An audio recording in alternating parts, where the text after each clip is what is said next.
Joining me today is 2004 and 2000 gold medalist Naomi McCarthy. Welcome along. Hi, Westy. Thanks. So let's start straight off with a great picture behind us.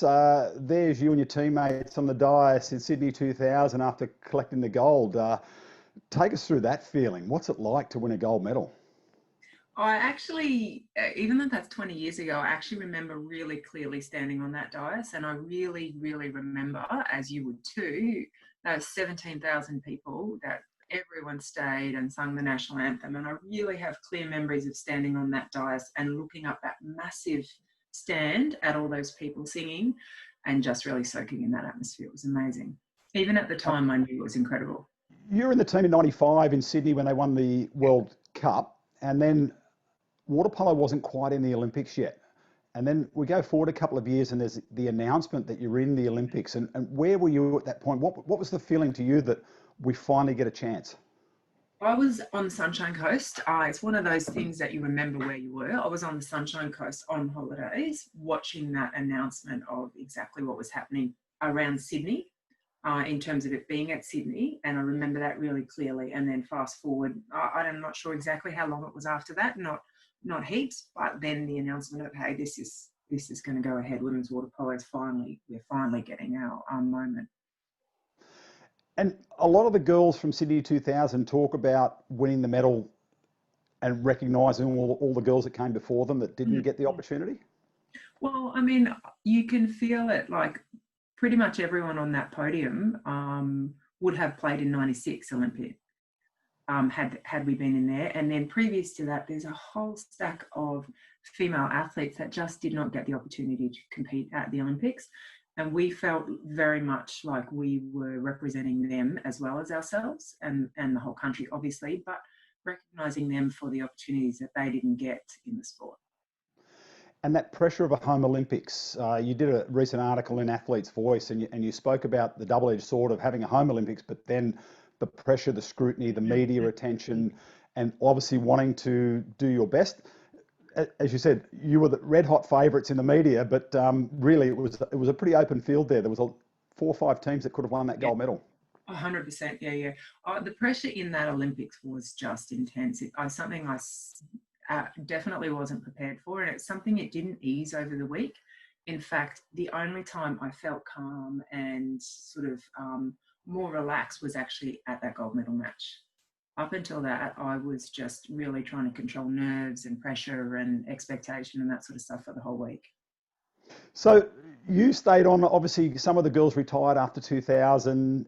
You stayed on and you captained the team Yep. at the home of the Olympics in Athens. So Yep. you get, which is very unique in an athlete's career, you get a home Olympics and then you get to compete at the home of the Olympics. It's Yeah, I've quite never thought unusual. of it like that. Yeah.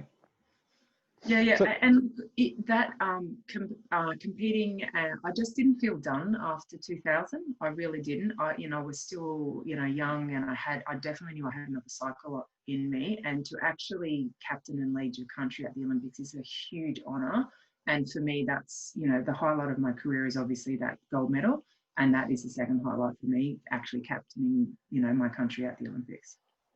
and you guys created that rivalry with the USA out of Sydney, and then you played them for bronze in Mhm. Athens, and they got you, I think, by 1 goal in that Yeah, they game. did. And again, another very tight battle, and never anything much in it between Australia and the No, USA. no, there wasn't. It was a really tight match. I mean, we should have podiumed at Athens. I think we should have either got silver or bronze. That game to lose and to come fourth is really disappointing, obviously, and I remember being really shattered at the time. But the Olympics there was still a great experience. We, to be honest, should have won in the crossover and gone into the gold medal match, but we just had a shocker against Greece, and just for whatever reason, everything that could go wrong just went wrong for us in that crossover. And we didn't go through. So that's sort of where we ended up. And we were always going to have a really tight battle against the States. They were the same too. They should have gone through in their crossover as well to the top game. Yeah, and Greece at home were riding the emotion of home Olympics and a lot of local support. So always tough to come up against that. And you had it the Yeah, other way in Sydney. So yeah, that's right. Yeah. yeah. What's your favourite Olympic moment outside of the pool? Um, Mm. Um, we had some really good, I guess, connections with some of the other teams. Like the Hockey Roos were always good mates, and I've still got mates from the Hockey Roos. Enjoyed supporting the other athletes. In Athens, I was at that amazing match, the Kookaburras, where they won in extra time, or golden goal or whatever they call it. That was an incredible moment. That was really fantastic. The other thing that was really something to remember was the week after our gold medal in Sydney. It was just such a fabulous experience to go around and experience the Olympics and to be in the hometown, and everywhere you went, whether you're at a venue of the Olympics or just in Darling Harbour or whatever, the atmosphere was just incredible. You were inducted into the Water Polo Australia Hall of Fame in 2014. Your coach, Isvan Gorgeni, his influence on the team, and he was inducted just a couple of years ago as well. I mean, an amazing man. Oh, incredible, incredible. I couldn't speak highly enough of him. I think at times there was some feeling that team, that one, would have won regardless.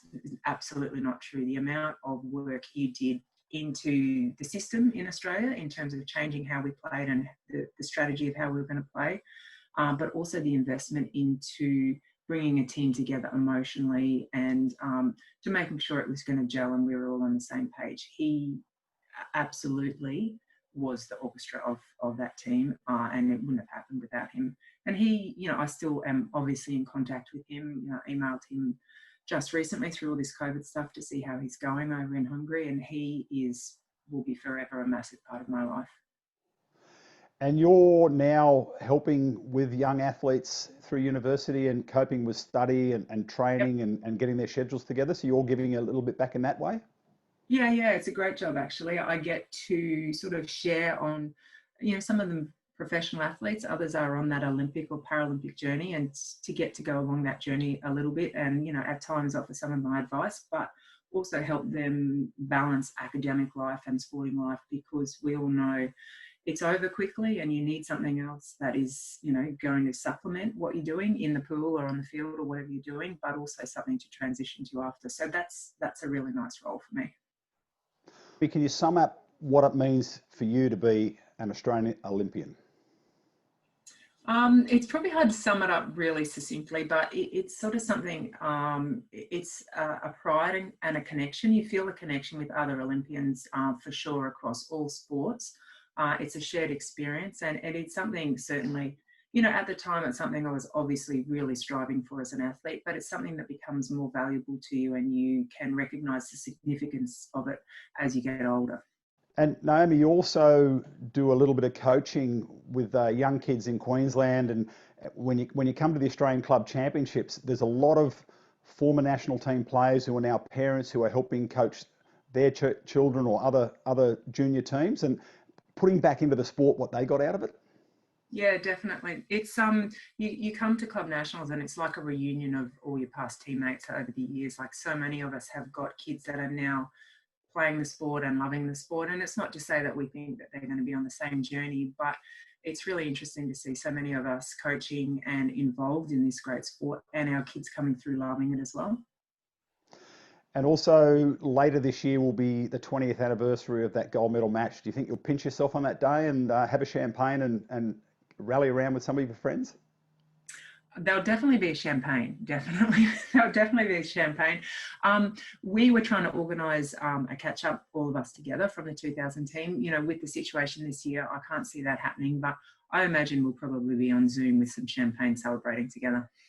Well, fabulous having you on our Olympian series, Naomi McCarthy. Thank you. Thanks, Rusty.